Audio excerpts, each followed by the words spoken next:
Is it cool if I Hmm. oh wait. It isn't.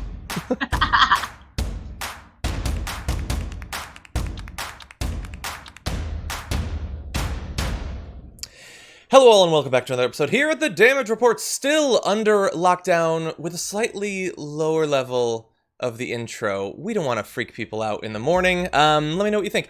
Anyway, today's Tuesday, and we're very lucky to be joined once again. There were many requests for the return of Viviana. How's it going?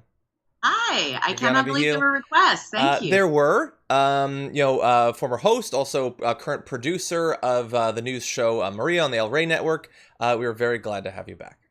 Yes, thank you so much. And I was asking you right before we went live, is it okay if and now I'll ask you live, plug my new podcast / streaming show called Contextualize This? No, it's not. Too late. Cut it. No, of course. Anything you want to. Yeah, it's Contextualize This. It's a really great way to kind of look at some of our current issues through a historical lens, historical context. So I bring on an academic and try to have some fun with heavy issues like the school to prison pipeline. Yeah, that's a heavy one. It's all across all platforms, so check it out. We just launched yesterday, soft launch, so I'd love for your fans to take a peek. That is awesome. That is awesome. And let's remind them at the end. I'd also like to remind them now, if you're currently in the stream, and many of you are, please hit the like button. Let people know that the stream is on. You can tweet it out, spread it and all of that, get more people in the comments, which we will, of course, be responding to between stories. If you send in super chats and tweets and, chat on Twitch as well, we'll be taking a look at those too. Today is going to be a jam-packed session because we found a story that nobody knows about. Did you know that Donald Trump had an interview with Axios? You know what sucks? No, you didn't know that. Viviana, you didn't even know that. I don't have HBO anymore. Mm-hmm. Thanks, Roku. But the cool thing is, at least for this, they released it to everybody, and I sort of understand why.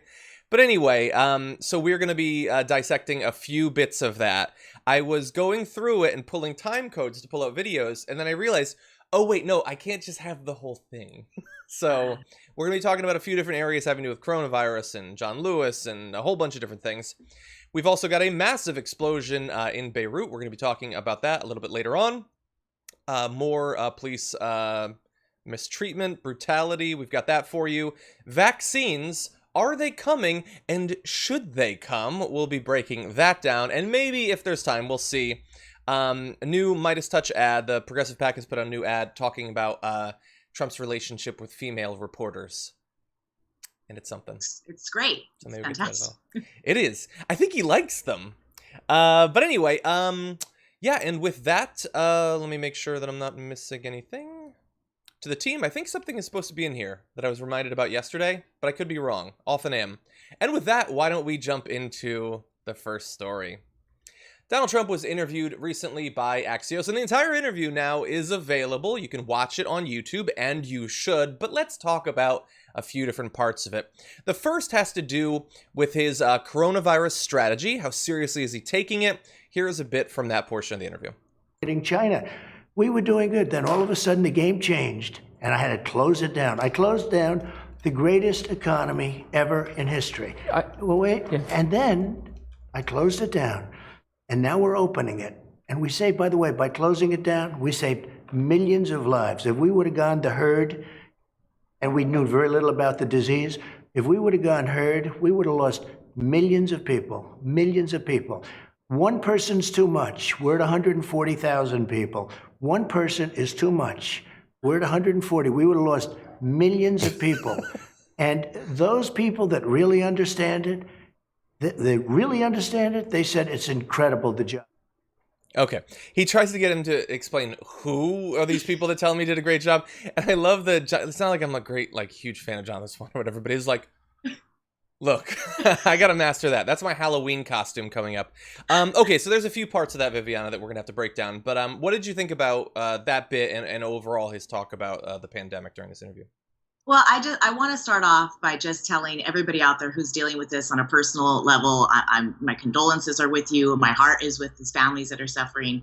And it's really hard because, I get frustrated when I see interviews like this and I laugh because he's so comical and ridiculous. And like we were just laughing about Jonathan's faces. And it's just like, this is heavy stuff. somehow Trump is always talking about this group of people that are experts and everybody. I want to know who these people are. Mm-hmm. Who are there's this group of people, a sample size group that Trump refers to constantly, and we never know who they are. Mm-hmm. Trump, Jonathan tries to get to the bottom of it in this interview a couple of times.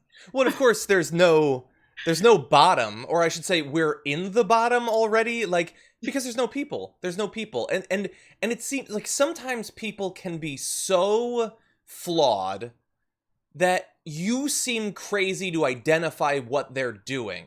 So if I tell you, oh no, Donald Trump just goes through life and whenever he feels pressure or criticism, he just makes up people that are impressed with him and then talks about those people. That sounds crazy because normal people can't imagine doing that.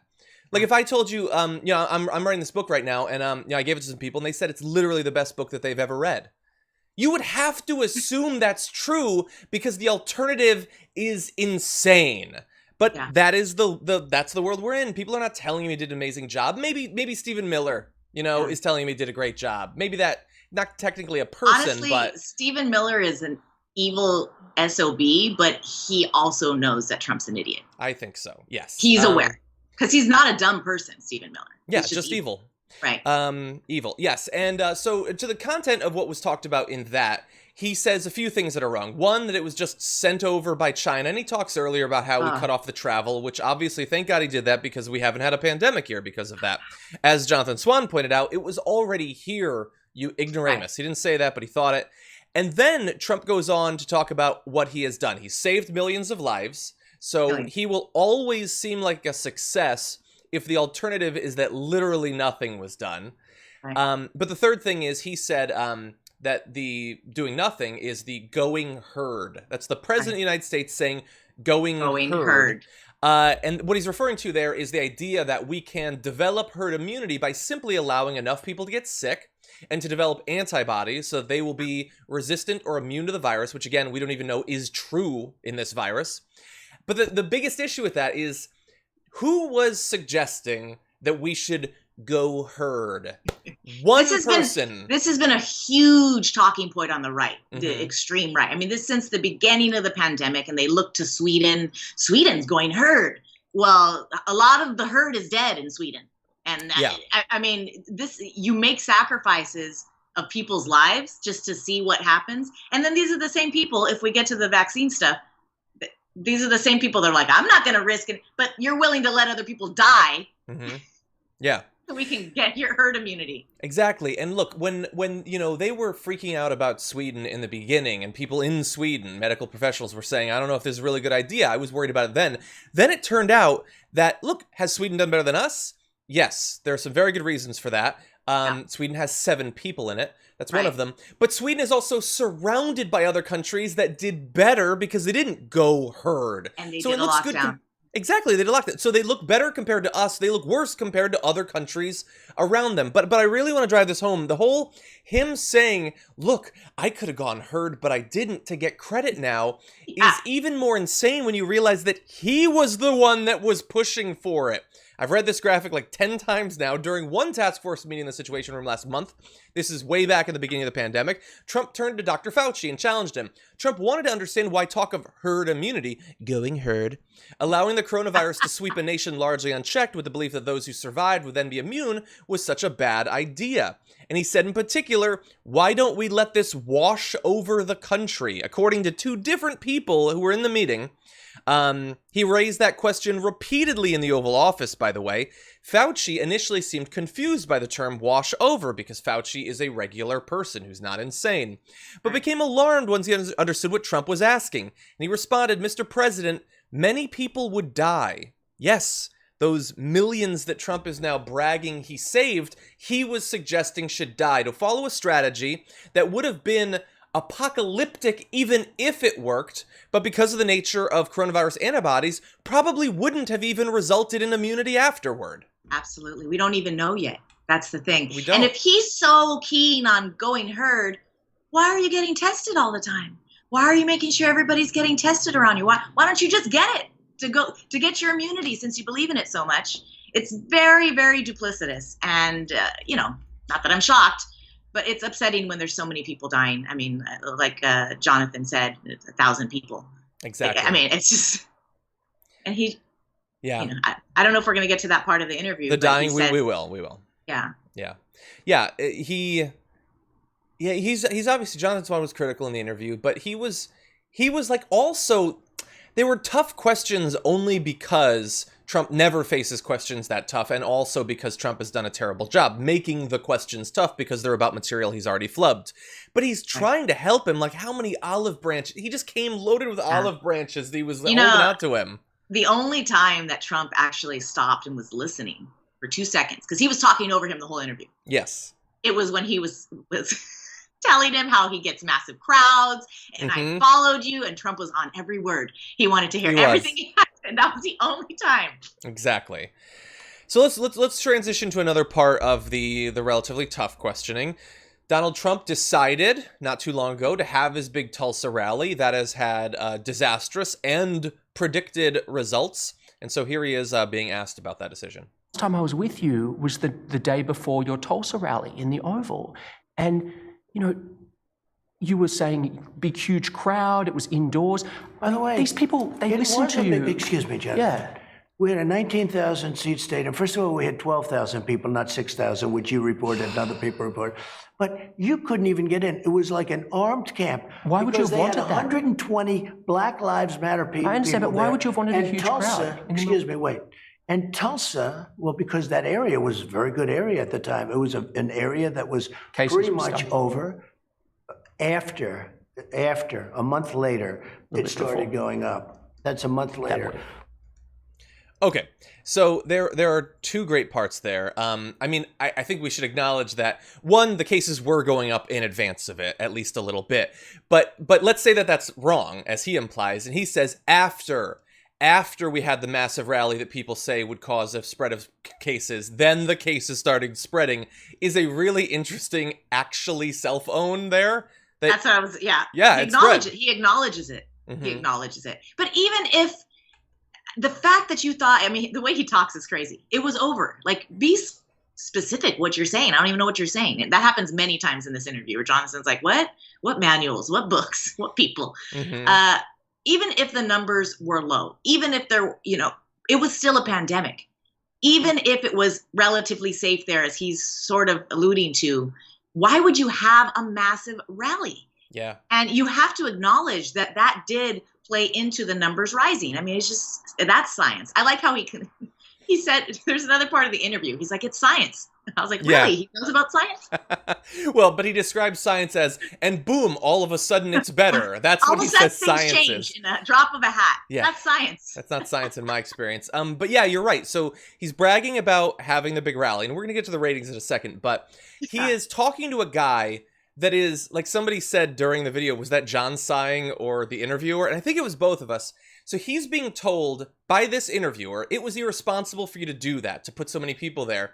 But he can't help himself. He's like, no, I had twice as many people as you're saying is irresponsible. Which would be more irresponsible. I was even more irresponsible than you're claiming. He reminds me of a teenager who got home drunk from a party and is trying to negotiate and argue with their parents. Yeah.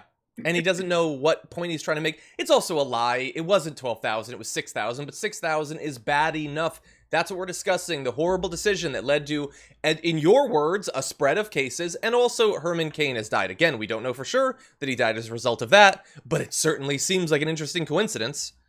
It does. And then beyond that, you mentioned the fact that he loves to hear about how great it was and all that. Well, he also loves to talk about how great it was. So here is more. Again, he is being asked a series of questions about the spread of cases, hospitalizations, deaths, the fact that things are going really poorly and that he made a bad decision with Tulsa. Here is how he decides to spin it. But we had 12,000 people. It was incorrectly reported. The other thing we had that nobody wants to talk about, so Fox broadcast it. It was the highest rating in the history of Fox television, Saturday night. It was the highest rating. Look on his face. My speech, well, wait a minute, you're saying something. Yeah. That speech was the highest rated speech in the history of Fox television on Saturday night. And nobody says that. Why? Yeah. Why aren't they focusing on the ratings? at this. No one is talking about the ratings, John. This is what's important. I don't care that 1,000 people are dying a day. My ratings are good. Mm-hmm. You know, I don't know if this is a crazy analogy or not. So he's talking about something that's being described before and now in hindsight as a disaster to public health. And he's talking about, but yeah, the ratings. It would be like if like FDR was like, yeah, you know, day that'll live in infamy. We lost a lot of ships, but that footage is real playing well on the news. Nobody cares. That might be the infamy. Exactly. Yeah, ratings that will. That might be the craziest thing. I know we're gonna get to another thing that he said that people are like, this should be the takeaway. How could you say like something like this and still be president? But him bragging about ratings for some stupid speech. How could you possibly care about that with people dying? So many people dying. That's all he cares about. He doesn't care about people dying. He never has. He has never treated people humanely, except for people that can do something for him. Yeah. And then when they can't anymore, I mean, it's not even, people talk about how Trump's not a racist. He is. But he also just is a totally inconsiderate person. That's me being nice. Because even if somebody is white, once they can't do anything more for him, he's done with them. Yeah. He's done. Yeah. So this guy is just total narcissist. We really have a problem in this country that so many people, and Jonathan refers to that when he's trying to sort of plead with him about how it was such bad advice, bad, planning on his part as a leader to talk to all these people and discourage mask wearing and being scofflaws to all of the regulations in their own cities and states. This guy could care less about anyone. He doesn't care if we all die. Honestly, I think he thinks he's immortal. Apparently he is, because he sure lives a risky life, but yeah. I don't know. I mean, if your worldview places you always at the center, and that's going to appear in other videos that we're going to show, including the John Lewis one, that everything is about you. It's a sociopathic life. You can't imagine a universe continuing without you because you're the point of this whole thing. You are everything. Exactly. Talking about the ratings is madness. The only way that could possibly play with his base if his base has been successfully brainwashed to think this isn't a real pandemic, the numbers aren't real, I'm in no danger, and unfortunately that's millions of Americans. And they have. Yeah, they have. Okay, let's turn to another video. I have been wanting to see Donald Trump, with his new tone, at least pretend to care about the fact that 158,000 plus people have died.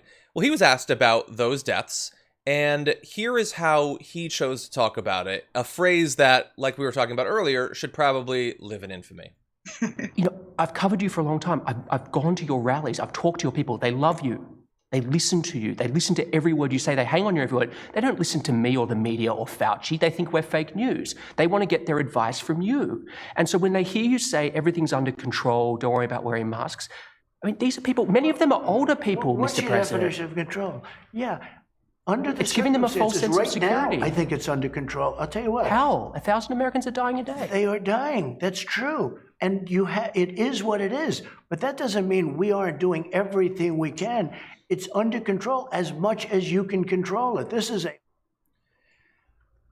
It is what it is. It's shameful. That's what you say about, like, a cake when you didn't really nail the recipe. Not 1,000 plus deaths a day. After we had gotten the numbers down below 1,000. And, looks like our strategy sucked, and now we're losing 1,000 people again every single day. It is what it is. Yeah, shame on you, President Trump. Shame on you, Donald Trump. It's disgusting what you just said. And you really, I don't know why any of his staff lets him speak in public, honestly. I mean, he really just... I doubt there will be many interviews in the near future because he had that disastrous one about the, man, woman, person, camera, TV, or whatever. Sorry, maybe I got it in the wrong order. Guess I'm going crazy. If I had been Jonathan Swan, I would have put him on the spot. I'd be like, could you do it again? Could you? I bet you he couldn't have done it again. Okay, that would have been kind of funny. But what if he had gotten it right? But anyway, I'm like, you're a genius. Exactly. And then this interview, that it is what it is. Imagine George W. Bush, like 9/12. It is what it is, we tried to stop it. I guess we did our best. Or FDR or whatever. Honestly, remember like the furor over Benghazi that runs up until literally Fox News was talking about it last night. I swear to God, look it up. I saw some of it. Yeah. Exactly. Just yesterday, we had more than 250 Benghazis worth of Americans die. Like, all told through the pandemic, it's in the tens of thousands of Benghazis. And there was a noted, no, it is what it is vibe from the right about that. But man, it's like a couple of deaths. It's the biggest tragedy that we've ever had. Clearly, no, it is a tragedy that the people died. It's not the biggest political scandal ever. This is the biggest domestic political crisis we have had in a century, perhaps. And it is what it is. That is going to be and needs to be clipped out and put in a million ads. I'm sure we'll be playing some of them on the show. You don't get to talk about this quantity of death, this massive mountain of dead Americans, and say, hey, it is what it is. We're doing our best. What are you going to do? Flippant. And, you know, I'm not sure if you were the one that sent me this, John, about Benghazi and about Hillary Clinton. Not that I ever go in Hillary's corner, but in this case, it's a good example. When she was being interviewed, they were talking about pretty much who orchestrated the strike, so some sort of details of what happened with Benghazi. And at one point she said, what difference does it make in regards to who started it, right? Mm-hmm. The right took that clip, and then that was the talking point. What difference does it make? What difference about these soldiers who died? And that wasn't the context in which she said it. But this is the context in which he said it.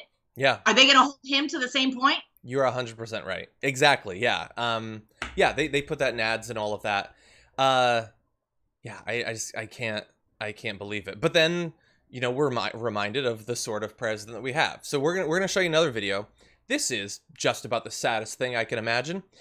Donald Trump was being interviewed about the coronavirus deaths, and he came prepared, not mentally or with a plan, but with paper. The figure I look at is death. And death is going up now. Okay, and it's 1,000 a day. If you look at death... Yeah, it's going up again. Let's look. Daily death. Take a look at some of these charts. I'd love to. We're going to look. Let's look. And if you look at death... Yeah. This is my favorite part. It started to go up again. One. Well, right here, the United States is lowest in numerous categories. Oh my God, he can't. We're lower than the world. Lower than the world. Lower than the world. Europe. In what? In what? Take a look. He's never seen a chart right before. Here's case death. That's my face. Oh, you're doing death as a proportion of cases. I'm talking about death as a proportion of population. That's where the US is really bad. Well, much worse than South Korea, Germany, etc. You can't do that. You have Why to go. Can't I do that? You have to go by where. Look, here is the United States. You have to go by the cases. The cases. Why not as a proportion of population? When we have somebody. What it says is when you have somebody that has where there's a case, the people that live from those cases. It's surely a relevant statistic to say if the US has X population and X percentage of death of that population versus South Korea. You have to go by the cases. Well, look at South Korea, for example. 51 million population, 300 deaths. It's like, it's crazy compared to... You don't know that. I do. It's you don't know that. You think they're faking their statistics? South Korea? I won't get into that because I have a very good relationship with the country, but you don't know. Yes, okay, so he is asserting there without saying Just a minute, South John. Korea. Just a minute. Wait, but what's on those? Are there charts? Take a look at this. Who handles papers like that? Somebody who hates things written down, who hates information, is deeply suspicious of it. I trust you with that material more. Yeah, he's implying that South Korea has hidden hundreds of thousands of deaths. He's implying that it's worse. Him bringing out those papers, it's like, do you watch Always Sunny in Philadelphia? Yes. Okay, you know the classic scene with Charlie, and he's got the his big chart, the Pepe Sylvia thing, where he's got lines drawn and he's trying to figure something out. Maybe you don't. It's like, I haven't seen that part, but beautiful mind strings everywhere. Exactly. It's like, what if you didn't know anything about science, the scientific method, how to investigate hypotheses, but you wanted to look like you did, and so you got some of the props, but you don't know it, and you're deeply suspicious of it, so you just got some charts printed out with big fat bars, and you don't even know what it says.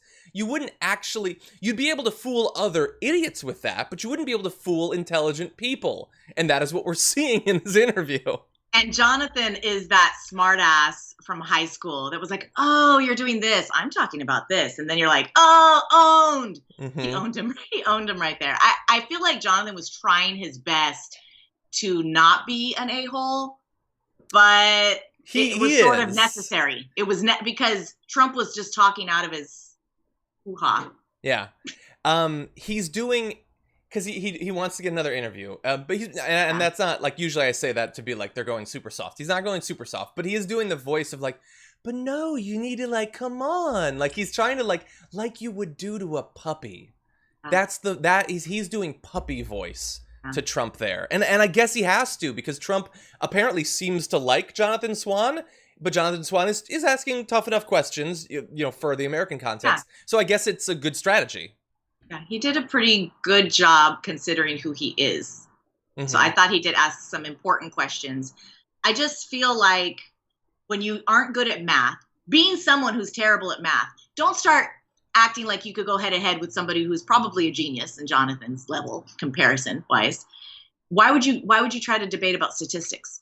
It doesn't make any sense. And then why say that you can't measure deaths by population rate? Why can't you do that? Why is that not? Because it makes me look bad. You can't. We need this. We can only use the statistics that make me look good. I have a book. It's in this book. You can't do that. It's in the book. There's a whole lot of people that say you can't do that. Yeah. And so, look, here's the thing.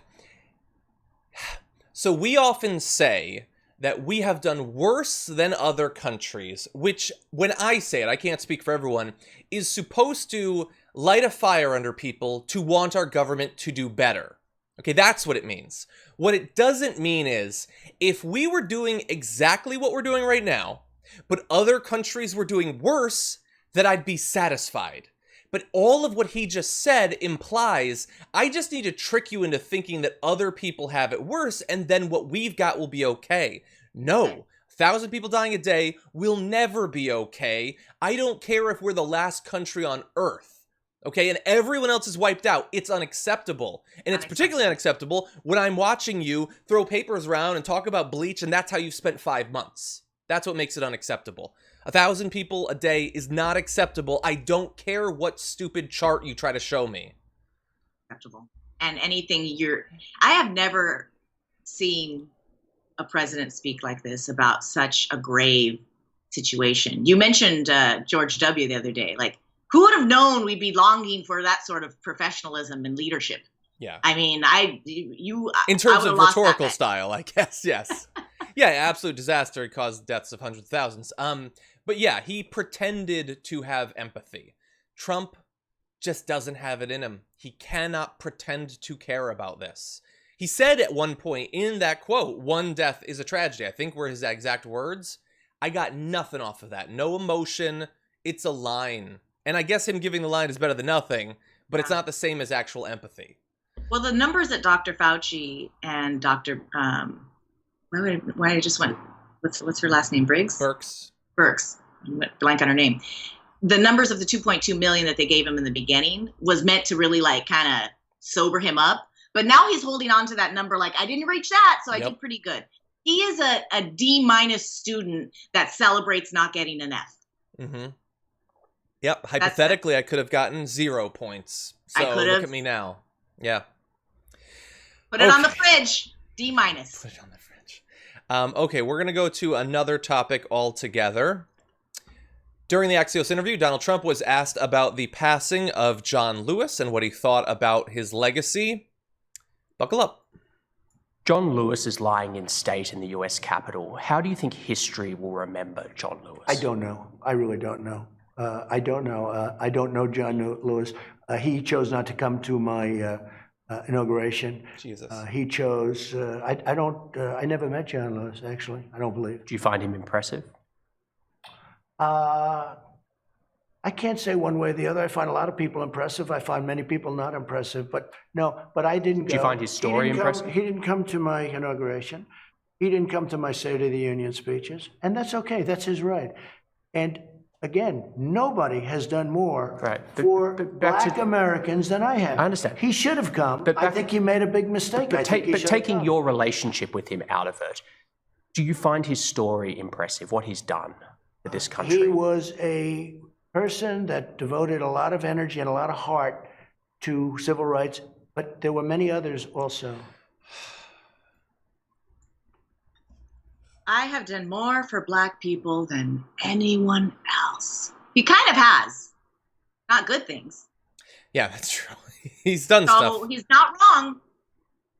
Put it on the fridge. So I don't know why that answer gets me more than any of the other answers. When he says, you know, I don't know him, I haven't met him, and then Jonathan Swan gives him, okay, do you find him impressive? And he goes, if I had been Jonathan Swan, I hope nobody's listening, I would have rushed him. Like that tongue cluck that he does, the thinking about it, how am I going to weasel out of this? I would have rushed him, and the interview would have been over. I'd be in jail, I guess. And that's why I'm not allowed in these rooms, because I'm glad you weren't there, because it's not worth going to jail for that guy. I'm right now on the formats we're on. I can't say what I want to say, like swear wise. That just insert whatever you want. He's a mother scratcher. He is. I don't know him. I haven't met him. Yeah, I think lots. I've never met Greta. She's impressive, you know. And if she didn't come to my party, that speaks well of her. Okay? How he never met MLK. That doesn't stop him from touting MLK all the time. Mm-hmm. He hasn't met the Gandhi. version of him that he. Right. Yeah. It's just convenient.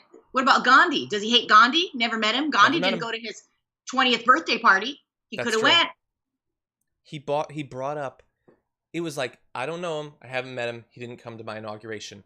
How did he bring that up? How could you be so small? How could you be this pathetic? How could you be this fundamental? There is just, if you were to break him open, it would just be mold and fungus. That is all that is inside of him. He is so fundamentally wrong and broken, so He's pathetic. Just really a sensitive person, because that really hurt you, huh? It must have. But you had so many people at your inauguration, more than anybody in the world has ever had. Mm-hmm. But that one person wasn't there, and it just really got you. It was years ago. And then... The man died. He's dead. You can't give him respect. What were you going to say, John? Sorry. He can't. No. I'm glad you said that. It was years ago, and what? Yeah, it was years ago, and okay, so they finally pushed through. It's like, is he impressive? Well, you know, he was a person who gave a lot of heart, and I was like, okay, no, this is going in a better direction. He gave a lot of heart for civil rights, but lots of other people did. Why qualify it? To someone who just passed away, dedicating their entire lives to the fight and the struggle for civil rights and equality. Mm-hmm. Yeah. And to uplift our Black citizens and brothers and sisters and give them the equity and respect that they deserve. Yeah. Why qualify that statement? You don't need to. Because he can't. He can't respect a person for the life that he had. And what he gave, and the fact that he took that activism and all of that, and then he turned it into a career in politics, trying to serve people. You know who he's talking about when he says so many other people have too? He's talking about himself, because he thinks he's done more than anyone else for Black people. That's true. So of course it's more than Representative Lewis, because he has to beat everybody. Yeah. He's better than anyone. Well, and by the way, okay, well, he just provided a convenient little out to some of the national debates we've been having. So John Lewis, sure, did a lot of impressive stuff, but other people did, so we don't have to recognize him, don't have to respect him, don't have to remember him. Okay, well then all of those Confederate statues, those were great racists, doing everything they could to advance white supremacy, but lots of other people were. There were a lot of racists who were trying to kill so that they could keep people in bondage, so we really don't have to recognize them, because lots of people really did There's lots. I love it. I back that 100%. And I don't think you're going to show this clip of it when he asks him about renaming the bridge, because there's been a big push to rename the Edmonds Bridge. The Pettus Bridge. Pettus Bridge. Edmund Pettus. And he was okay with it. Yeah, that's fine. That's fine. So flip it. I was surprised that he was okay with it. I thought he'd say no. If the people want it, okay, well we want you out of office too. How about that? Since you're just doing what we like. True, you're just handing out what we want. Okay, so we got one more topic. You know what? We're gonna check in because we've never gone 40 minutes without checking out the super chats before. But man, there's a lot of stuff here today. Such a great interview. Yeah. There's other stuff that we're gonna get to too. But let's see what's been going on. Sketchy Mom, thank you for the super chat. Christopher Moore says, Dragon Squad San Francisco, sup y'all? Have they decided where to build the Donald Trump presidential cemetery yet? I love you guys. Says, happy birthday, John and Viviana. Dragon Squad assemble. So happy to see your shining faces. Makes my day every time. Thank you. Okay. I'm in the Dragon Squad. You've been inducted by them. I love it. Courtney Calderon says, "Hi, Viviana. Thank you for being so responsive, John." I think that's to the taking down the volume at the beginning of the show. Sorry. Lorna Morgan said, no, the volume of the intro video, not of you. I haven't adjusted your volume. Lorna Morgan says, Boris Johnson wanted the UK going herd immunity, so they didn't shut down until 3/23. That's why there are 47,000 dead. Testing, tracking, effectively a Trump. Yeah, and by the way, 47,000 dead in a country as proportionally small as the UK, that is an absolute disaster. And then Boris got it. Yeah, and exactly. He got it. That's exactly. Kenny from Philly also says, it's official, John. Viviana is now part of the Dragon Squad. That's awesome. Thank you, Brad. Let's see. Okay. Kai Allen says, yay, Viviana, welcome back. Hi, John. Love the times Trump literally had mini tantrums, stomped his foot and flailed. Hashtag sociopathic toddler. No, don't insult toddlers. They haven't fully developed yet. Well, then they have potential. Yeah. I mean, honestly, I know more patient toddlers. That's true. Serena says, thank you, TDR, for keeping me sane every day. I'm so glad I found you. Love this show. Thank you. Very nice of you. Obi Mom Kenobi, continuing to give out gift subs on Twitch. Thank you so much. Mac Bain on Twitch says, Axios interview must have been a blooper reel released accidentally. I love it. That's so true. After they get done banning TikTok, they're going to ban YouTube so that people can't watch anymore. They should not have allowed him to do that. Yeah. Targum Unlimited said, TDR and TYT, best truth news in America, and Matt Gaetz will always be a useless rusted tool. Thank you. C-Dub says, love Axios. Good to know there are some other good news outlets out there. Poor guy's face. Yeah, and by the way, I don't want to take anything away. It was a good interview. Axios is very tied in with the DC power structure in a lot of different ways, and some of their interviews, and indeed even some of the sections of this that I'm not focusing on, I find frustrating in their framing about certain things. All of that said, it was a good interview. He did a good job. Respect him for the job he did. It didn't look edited. Do you think that was live to tape? I think that might have just been the full... I didn't see cuts, I don't think. Yeah. I mean, they were cutaways, but it sounded... Yeah. By the way, I don't know if you noticed, and it probably shows up in some of the videos that we had. So they were sitting directly facing each other.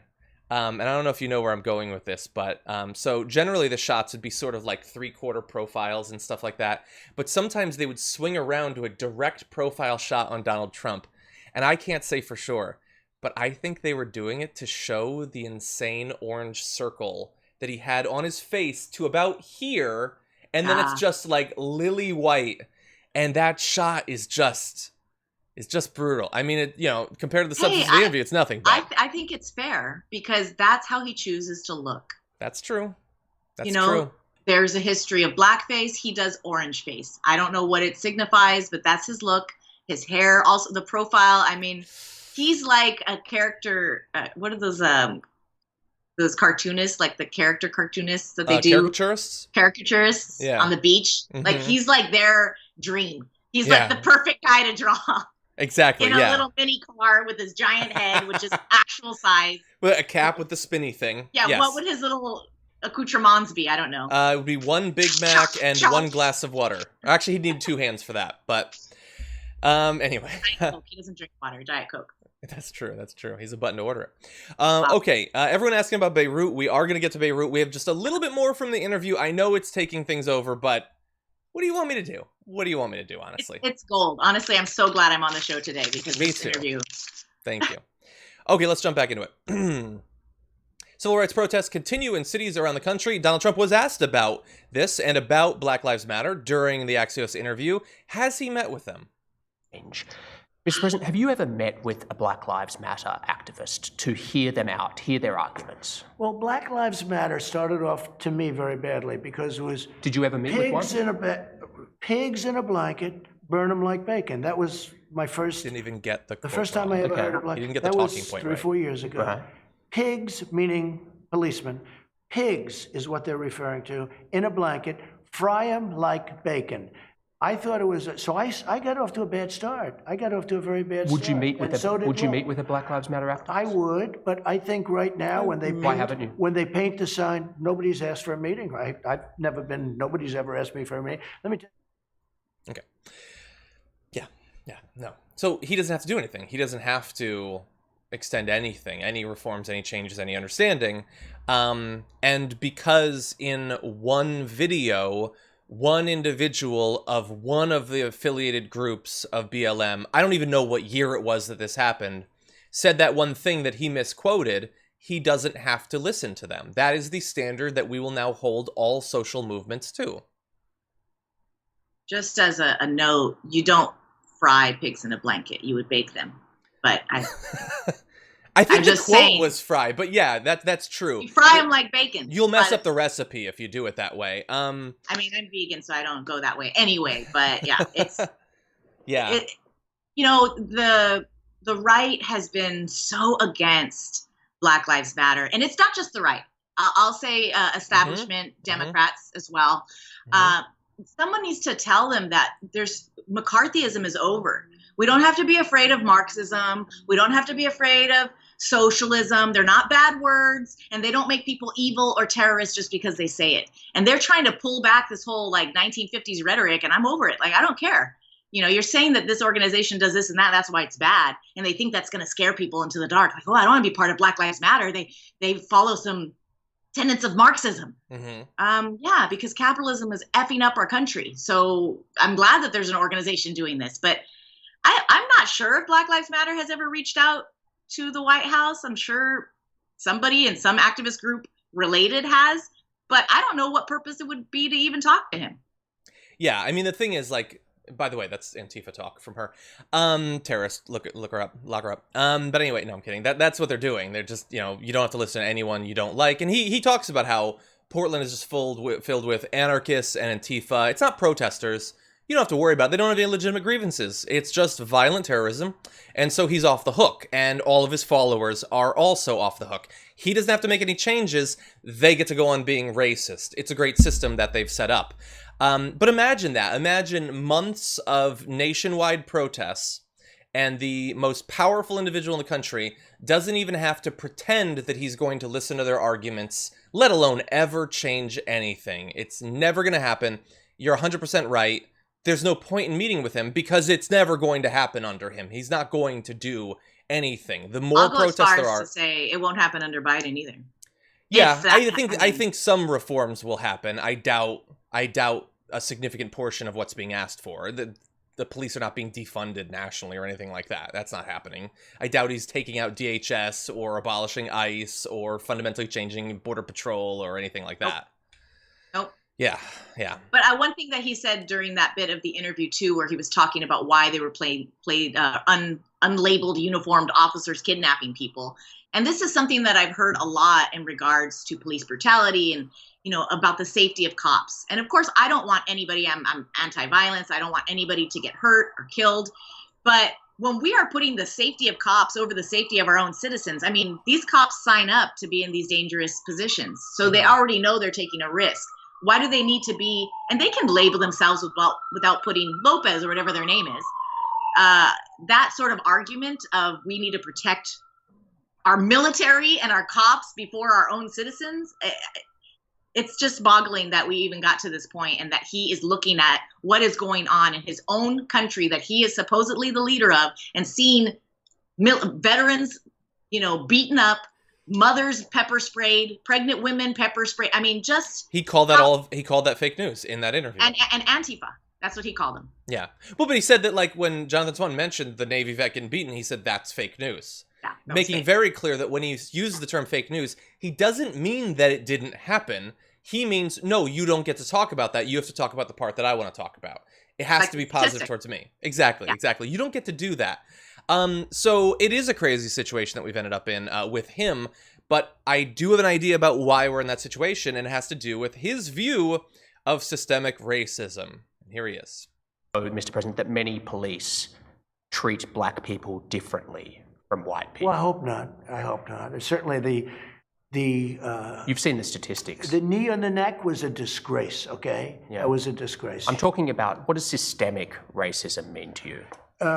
I hope the answer to that question is no. Does anybody really answer that question accurately? But what about not hope? What about analysis? What's your cold-hearted I have seen where There is a difference, and I don't want there to be a difference. I don't like that there would be a difference.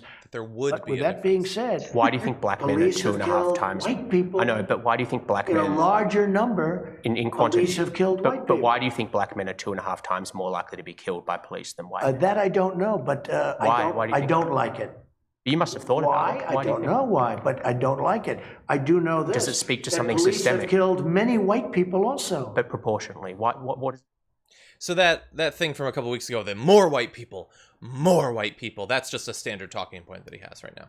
Yeah. And he, when asked what systemic racism was, started to bumble and then said, does anyone know how to answer that question? Yeah, I think a lot of people do. There's a few people that are experts in it and have been trying to for decades, but okay. Yeah. You know, he talks about George Floyd's murder being heinous, and it is. But they a lot of the right has talked, because it's undeniable. It was execution in the street. I mean, it was a public lynching. But they act like it's a one-off.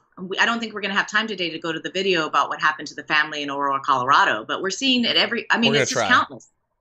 Well, it's just, this is not ending, and I'm not surprised that he's not acknowledging this. This has been his whole thing, and this is the thing of the right. And I have family members who don't believe in white privilege. They don't believe in systemic racism. They don't believe in anything. It's just because those statistics don't fit their bill. Yeah. That's how science works. And there's a lot of weak white people, especially white men, that think acknowledging any of that means that you are the worst person possible, that nothing you do or have ever done matters. It is like you're just deleted somehow. That's not what it means. Why can't we all remove ourselves personally from the horrendous inequality that we've had in this system? I mentioned it on the show when I was there last. Like, I believe that we were all raised in America as white supremacists. So we need to stop getting defensive when things like this happen. We don't think you're responsible for slavery, but you are responsible for pretending it didn't affect us for generations afterwards. Mm-hmm. That's what we're responsible for, and that's what we need to change. Yeah. And so this defensive behavior, oh, well, white people, well, all lives matter. Well, blue lives matter. Let's talk about what is happening right in front of us. Mm-hmm. Instead of trying to make excuses, we are all part of it as a collective, have suffered trauma from the horrendous history we have of genocide of Native Americans. I mean, to start off with, and then we have slavery that we had to still on our shoulders. And Trevor Noah was talking about, you know, part of apartheid was like they needed to talk about it afterwards. And that was like part of how they healed. And we don't do that here. Yeah. Yeah. We just want to pretend. And the thing is, if you were born, 100+ years after slavery, it seems to make sense that you were not individually responsible for it. But if there are lingering effects that need to be changed, and you refusing to take stock with what was done and continues to be done, if that stops that change, then you become responsible for that. Exactly right. That's exactly right. Okay. That was a lot of that interview. That was a lot, John. We did it, though. We did, and there was so much more. Oh my God, there was so much more. Please watch the interview if you guys haven't. Watch the full interview. I can't wait till Sarah Cooper does her take on it. I can't wait. Exactly. Okay, just a couple super chats, and we'll jump into other news, and we do have a couple things. Charles Massey says, person, woman, man, camera, TV, John. I remembered because I have a big brain. That's what that means. Exactly. Brian says, at least our numbers are lower than the world. Wouldn't they be? Wouldn't they be lower than the world? Because we're part of the world. We're last, John, meaning we're first. Exactly. That was a good line, too. And look it up in the books. What books? Yeah, I thought I had that, but I didn't. Read the manuals. Read the books. God. Okay, so we have, I believe this little poem from Franklin Sharpslicer who says, take out the fake news and don't sass. We had big crowds and that's the facts. I'm the greatest there ever was. Just ask my invisible friend, cause yakety yak don't talk back too well. Thank you, Franklin. That was fun. Brother Mucker says, I'm funding a new Zoolander movie. John and Viviana, you too play Zoolander. Also, the interviewer seems to have integrity. Drump is struggling again. I've never seen Zoolander. It's pretty funny. I've heard it's very funny. Because he makes a lot of little faces in it. He's great. Yeah. I like him. British says, begin enjoying DR and TYT all the time in lockdown and watching the political and mental decline of Trump. Thank you for your super chat, British. I appreciate that. John Can't France, decline if you never were at an elevated place, but I agree otherwise. That's true. It's the same sort of thing. I think it's falling apart a bit. By the way, over on Twitch, K. John says, thank you for the documentary yesterday. It was really good. K. John is referring to Parkland Rising. We did a special screening on TYT of that documentary about the activist students and families in the wake of that tragedy. I'm glad you enjoyed it. Next TYT reporter says, won't somebody please think of the ratings? Think of the ratings. Leave the ratings alone. Won't you please? Jeez. Okay. With that, we are running low on time, but we are going to get to these last two stories because they're too important. The others are too, but they're unfortunately probably going to have to wait. So with that, let's get ready. Okay. Like many people, I discovered this morning on Twitter trending a massive, incredibly disturbing video of an explosion going on in Beirut. And I want to show you a few of the early angles, and we're going to work through what it appears actually happened. But here is some of the footage that was so shocking.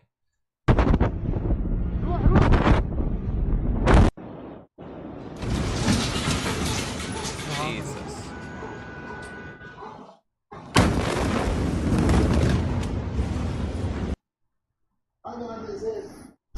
Wow. Wow.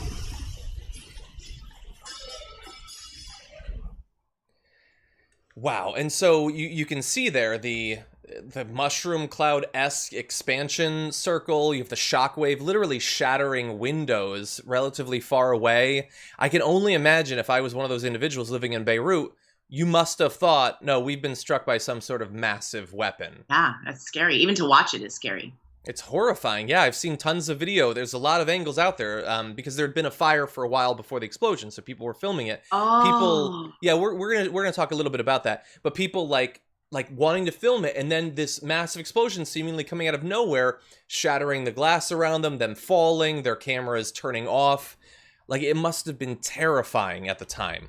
Now, the earliest word I saw was from Lebanon's state-run news agency saying a large explosion in Beirut was the result of a fire at a warehouse for firecrackers. Now, I have been talking about international news for long enough. What's that? It reminds me of a Simpsons episode or something. It does. It's a tragedy in this case, but it seemed way too clean. And that seems like the sort of story that is put out. However, as I noted here, I don't have sources in Beirut, but I have a source that has sources in Beirut, and they confirm that it is believed, and these are sources inside of their intelligence, their military, stuff like that, say it's believed to be a complete accident. That does not mean it was an accident in a firecracker warehouse. However, as more information has come out, it appears that the initial information that was provided seems roughly true, because if you take a look at this video from before the massive explosion, you can see what definitely looked to be fireworks going off. Right.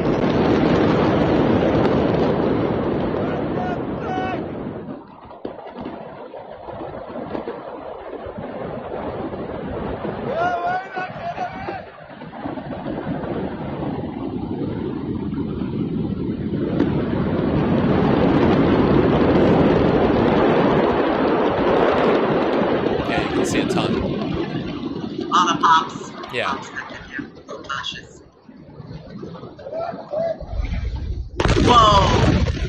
Whoa. Yeah, and that person could have been blown off that balcony. Wow. So yeah, you see a ton of little mini explosions. They were pretty far, yeah. But you can see also there, it's in a port. New information coming out implies that it was potentially a ship loaded with fireworks or things like that docking in a place where they're stored. And the thing is, while it seems crazy, a warehouse filled with fireworks is effectively a warehouse filled with gunpowder, effectively. And if there was a fire, it could have lit those off. It could have set off some sort of gas main or something like that. There are a lot of things that could potentially explode. There have been massive warehouse and chemical plant explosions in the US that have been very, scary as well in recent years. We do believe, according to NBC News, there were images of people trapped under rubble, some bloodied. Oh my God. And I have heard, prior to us going live, maybe it's been confirmed since, that there are deaths, although I don't know that those have been officially acknowledged yet. I had done a search and I wasn't able to find those numbers either, but it's horrific that people were so hurt. I was hoping that because there was a fire preceding the explosion, that people were able to get away. That was exactly my hope too. But my source says that there are deaths. I don't know that they've been numbered or acknowledged publicly yet, but it's possible that that has happened in the last hour while we've been filming. But anyway, even if this is everything that they say it is, a complete accident, it looks like people have lost their lives and been injured. It must have been terrifying for people living in that city. Obviously a city with a long history of really tragic violence of this sort of unrest. You know, so feel awful. So you don't think, John, I mean, I know that there have been protests going on. Obviously, you know,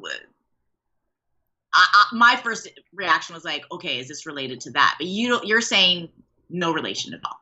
I mean, look, I am not an expert in this area. I am being connected with an expert working in Beirut that's going to come on the show. So I am naturally cynical.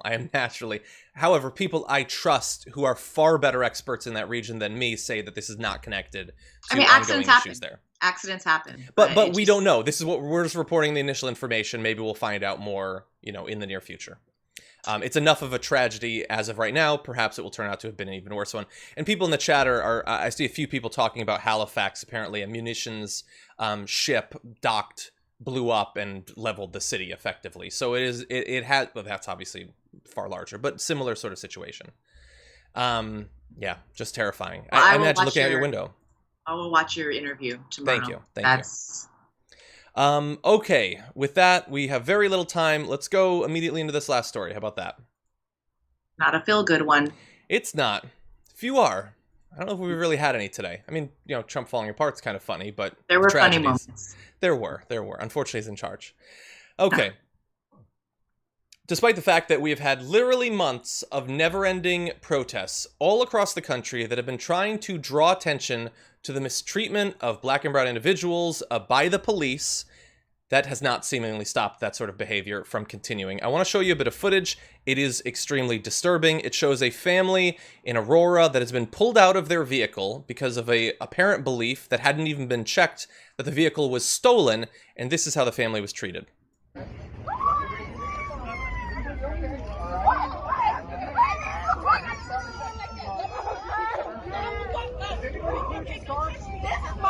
bud, if you're not involved, please step back for me.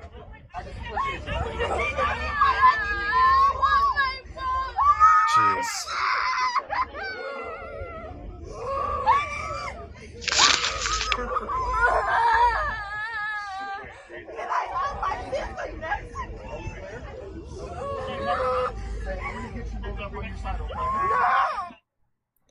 So, look, there's extended video online, but the family is laid out on a parking lot, like, just on the pavement, crying. Family, including young kids.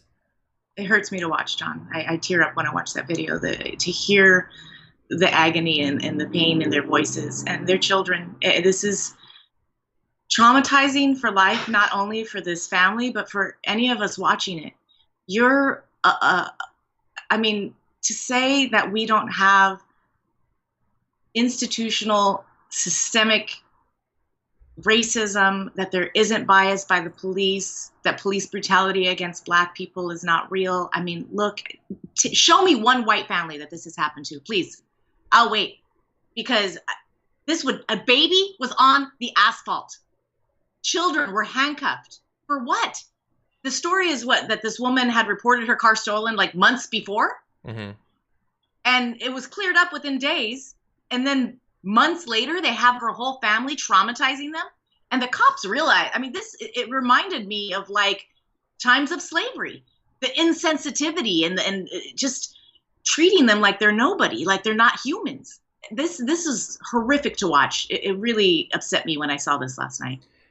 Yeah, it does. I mean, sometimes don't you just want to like sit down with an individual police officer and ask, what did you think the kid was gonna do if you just let the kid stand there while you handcuffed everybody? Like, did you think the kid was going to grab your gun and kill all the cops?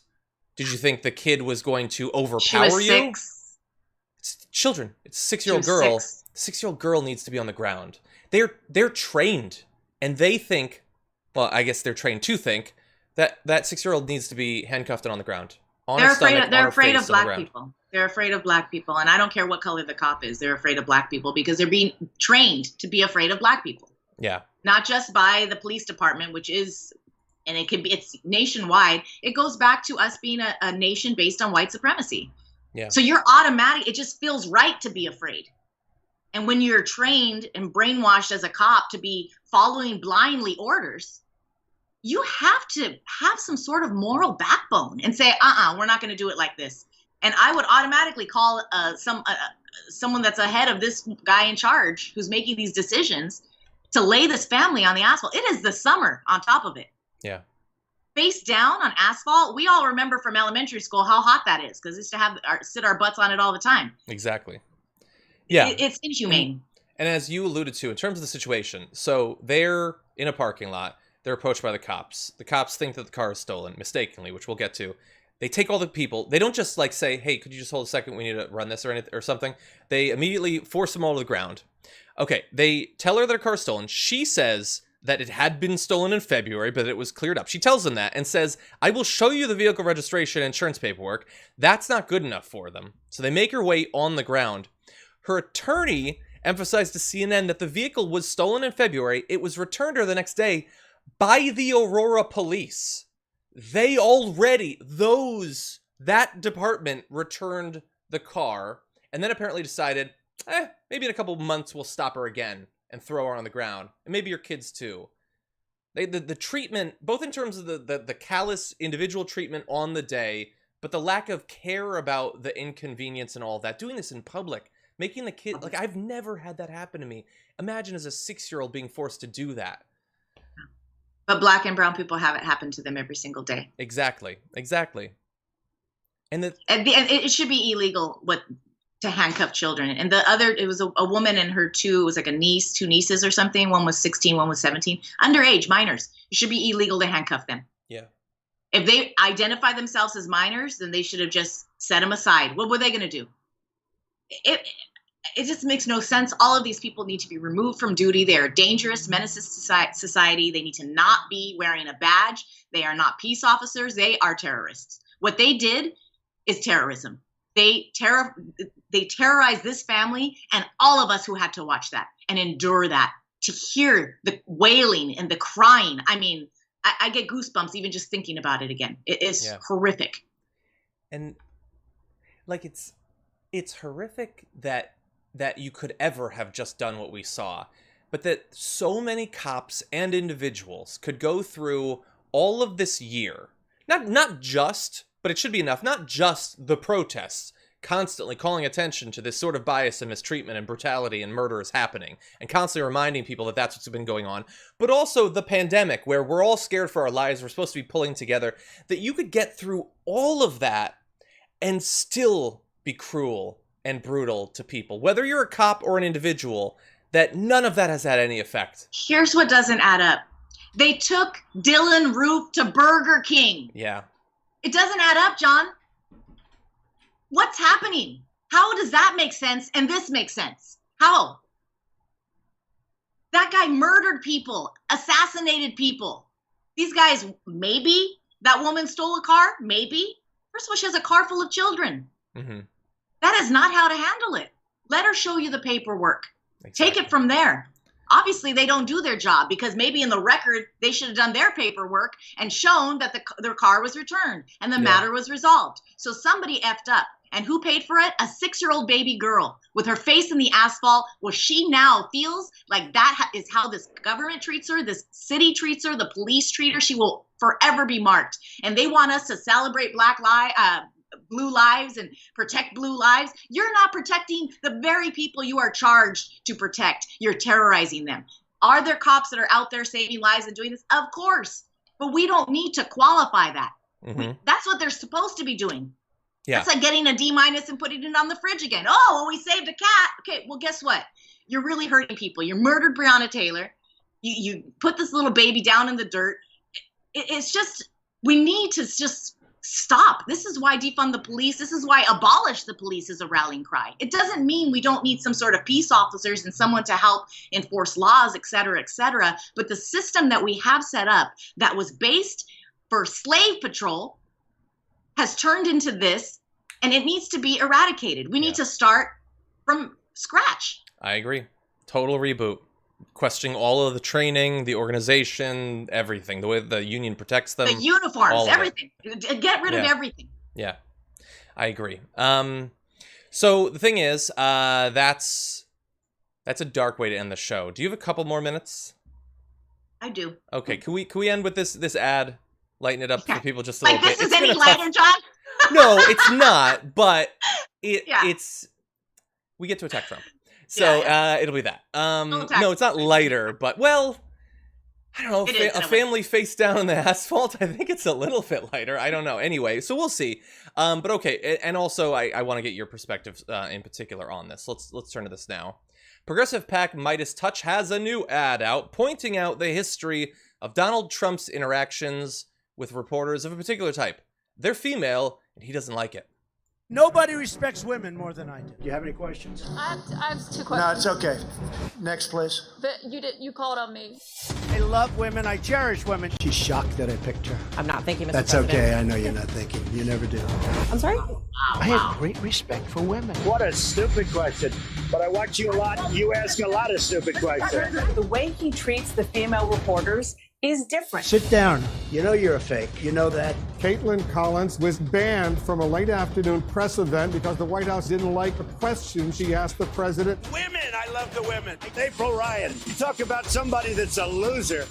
You're so disgraceful. It's a racist question. Keep your voice down. I'm not responding to you. I'm talking to this gentleman. The way he reacts is different, and I think it's time to say so. Yeah. That was a lot of them. I remembered some of those, but man, there's been a lot of interactions like that over just a couple of years. So many, yeah. On a production note, I think the music was too loud, but I guess it evoked a lot of people. That's true. I didn't make it. I know. I'll tell him Midas Touch. You would have done a much better job. Thank you. Yeah, I mean, he hates women. I don't know that he's afraid of them. He hates them. He doesn't have any respect for them. He doesn't have any respect for anybody who's more intelligent than him. So all of these women that he's interacting with who are obviously, you know, in the positions that they're in because they're highly intelligent people, he's threatened by anybody who gets higher than the D-minus. I mean, I guess, look, I would say afraid, but I mean sort of like what you were just saying about being threatened. I think that he has a lot in common with incels, and I don't care how much sex he's had in his life, he is an incel through and through.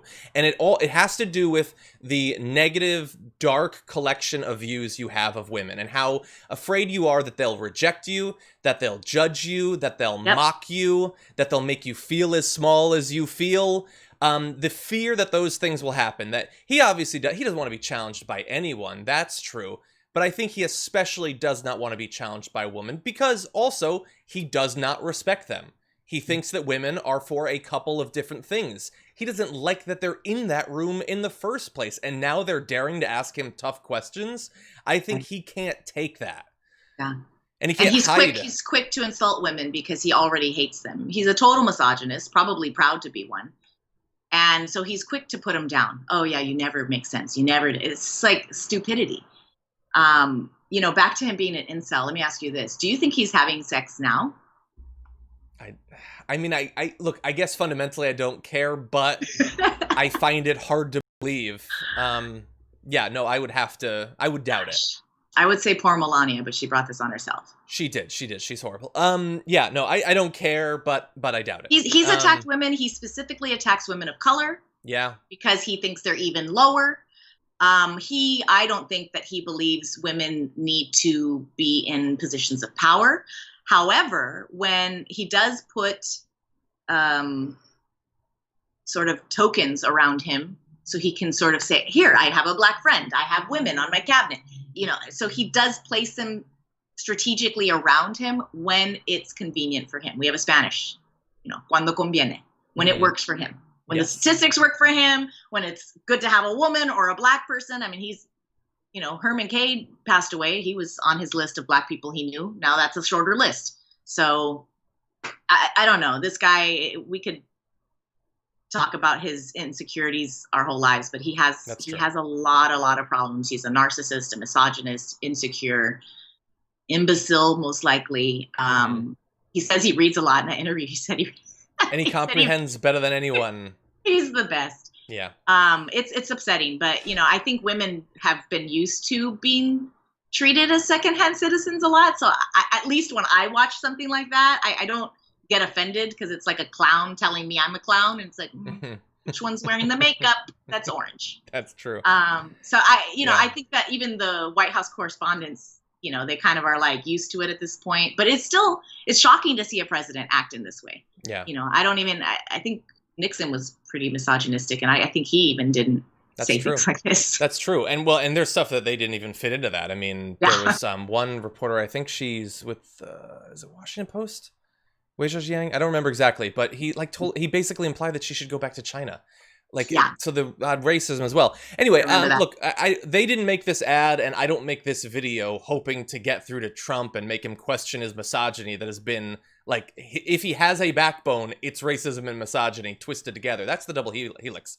No, I'm not going to get through to him.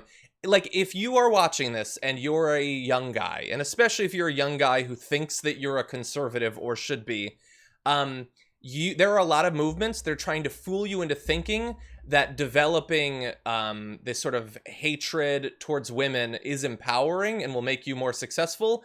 That is as stupid as it sounds. And I know that you're young and you probably won't trust me anyway, but that's the literal worst way that you could live your life for a lot of different reasons, both in terms of its effect on other people, especially women, but also in terms of your own life satisfaction. Don't be Trump when it comes to women. Don't follow those guys. There are other ways. I know there's a lot of men that fall into that incel category, and I understand it's difficult to date out there. I'm single myself, and I'm not a misandrist, which is the opposite of misogynist, by the way. I love men, I love people, and I don't attribute one negative thing to the whole gender. It makes no sense. So it's really hard because putting yourself out there and being vulnerable, you know, I'm talking about the incels that tend to lead towards that way. I think they just want to feel powerful, and this mystique of machismo gives you that false sense. But you said it right, John. It's the wrong way to go. You don't want to be him. Yeah. You don't. Exactly. And Melania doesn't even want to hold his hand.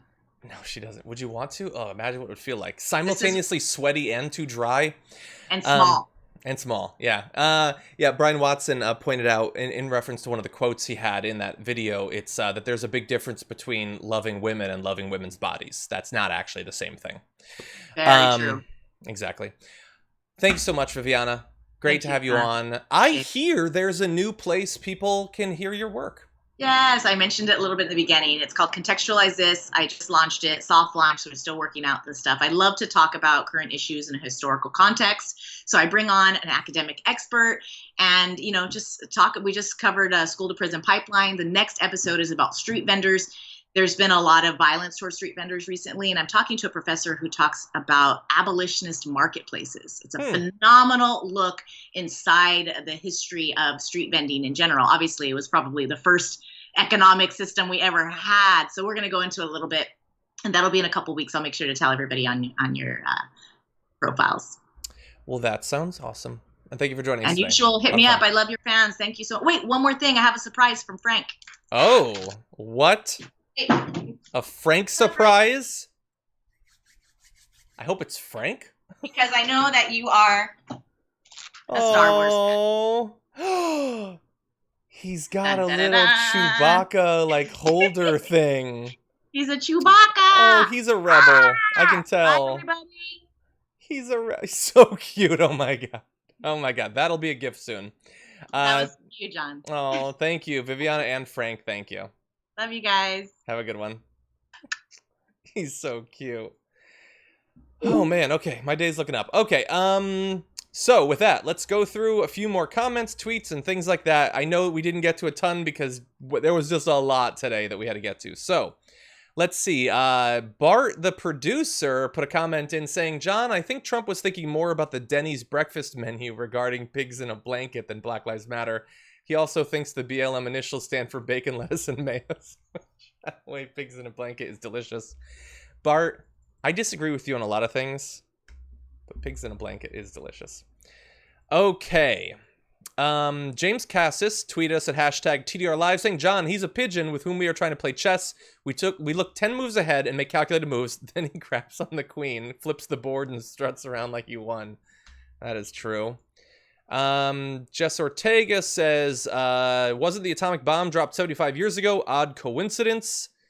Let's see. Bart responded saying it's not an odd coincidence. August 6th, 1945 was when the U.S. bomber, the Enola Gay, dropped the first atomic bomb on Hiroshima, Japan. That's true. So it's close. And by the way, that was the scary explosion and everything like that. But no one within visual distance would have, no video would have survived if it had been something like that. We'd have heard. But it is an interesting coincidence for that fireworks explosion. Let's see. Francis the Rogue on Twitch says, it is what it is, so Spicoli-like in Mr. Hand. I'm being told that's a Fast Times at Ridgemont High reference. I don't necessarily get it. It's been a long time since I watched that, but thank you. Trash E-Plays on Twitch said, John can do all the sad stories he wants because he gives us puppies. Although today it was Viviana who did, but thank you. Brian says, another super chat just for the dog. Frank appreciates your super chats. Let's see. Damien McDermott says, I'm always hearing referring to the cops, it's just a couple bad apples, but no one ever finishes the cliche, one bad apple spoils the bunch. Yeah, exactly. I think we've said that a few times. It's 100% right. Griffin, thank you for your dog emoji. Herum says, the creep kook Dylan Roof also shook hands with them. They're digging in the wrong place. I feel sorry for anyone who has to stand next to Roof. Yeah, that's true. They took him away. And also, I think the Aurora guy, wasn't he? It's hard to remember. We've had so many mass shootings now. William, thank you for the super chat. Tessie says, this is the angriest I've seen John. Keep watching. But thank you. Ty Johnson says, let me remind people that Trump's goons attacked a wall of moms. That is fake news. Not because it's not true, it is, but because... Anyway, Classy Andy says, have you any opinion on Nobel Peace Laureate John Hume, who is the driving force for peace in Ireland, who died yesterday? Honestly, it's not an area, like, I know that it might seem like I pretend to know a lot that I don't, but I try not to. It's not something that I know a ton about. Sounds great, but no, I don't know a lot about him. Okay. Eddie Duffy says, if Trump signed an executive order expanding Medicare to everyone 18 years old and under, would he be reelected? Look, I honestly, maybe that would be an example of it. I've laid out over the past 6 months or so many things he could do to guarantee that he'd be reelected. It would be so simple. He wouldn't have to spend any of his own money. He could end up saving a bunch of money over traditional campaigning, but he doesn't want to, either because he's too stupid or because he actively just doesn't want to help people. Okay. Steve says, you skipped me again. Look at the COVID-19 graph, explain. Look at the updated COVID graph and please explain. I don't know which graph you mean, Steve. I apologize. I look at a lot pretty often, but I would need to know more. Perhaps on a future show. Tori Wisdom says, starting a new job and won't be able to catch TDR live anymore. So fill to me the parting glass. Good night and joy be to all of you in these strange times. Thank you for watching while you could, Tori. The clips will still be available, and maybe someday you can watch live again. But congratulations on the new job. And thank you, everybody, for watching. Hope you enjoyed that show. It was really something, but I had a lot of fun with Viviana, and I hope that you did as well. With that, I'll see you until tomorrow. Stay safe out there.